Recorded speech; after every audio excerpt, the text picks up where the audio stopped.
Newstalk time. It is 9:49. We're joined by Stacy and Cole from United Way of the Plains. We've actually got a deadline coming up here in a couple days. It's the point-in-time homeless count. This is something you guys do every year to kind of keep track of the unhoused people in Wichita. Cole, kind of tell us in general what that's about. Yeah, so every year we do what's called a point-in-time count, where at one point in time of the year we send out volunteers across Sedgwick County looking for folks experiencing unsheltered homelessness. We also survey folks that are in shelters as well. We want to know generally what our unsheltered population is looking like. Yeah, I like it. And what's the training look like, Stacy, for people that are kind of deciding to do this, or both of you guys, if you have the training? Yeah, so on training, we have volunteers come in. It's about an hour-long training. We have 3 trainings. It's really just about how to respect folks on the streets, what the tools that we're going to use during the count look like, what to expect, all of that.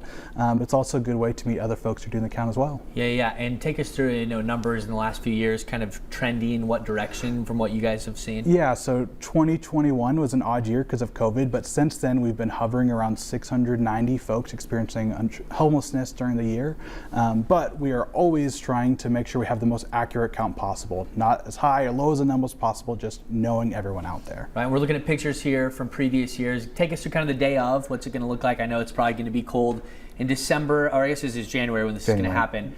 Kind of give us the step-by-step. Is there multiple shifts people can work? Yeah, we have multiple shifts starting at 6:30 a.m. I know that sounds early, but that's later than we normally start. And they do our 4-hour shifts that go through the morning, and you meet with your team, you put a vest on, and then you go out looking for folks in a designated area. And then after that, you might come back, warm up, but then you go back out, come back in, and that's your shift for the day. Yeah. And you definitely bundle up in January for that. But people can even work, I think, all of the shifts if they choose to do so. It could be a long day, but potentially if they want to volunteer, they can do that. And take us through the deadline coming up here really shortly. Yeah, we are looking for volunteers.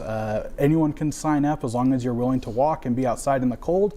The deadline is this Thursday at 5 p.m. So please sign up by then. We could use all the help that you can give us. And how can people sign up for that? How can you stay in touch? Yeah, so on our website, unitedwayplains.org, you can sign up. There's just a quick little form.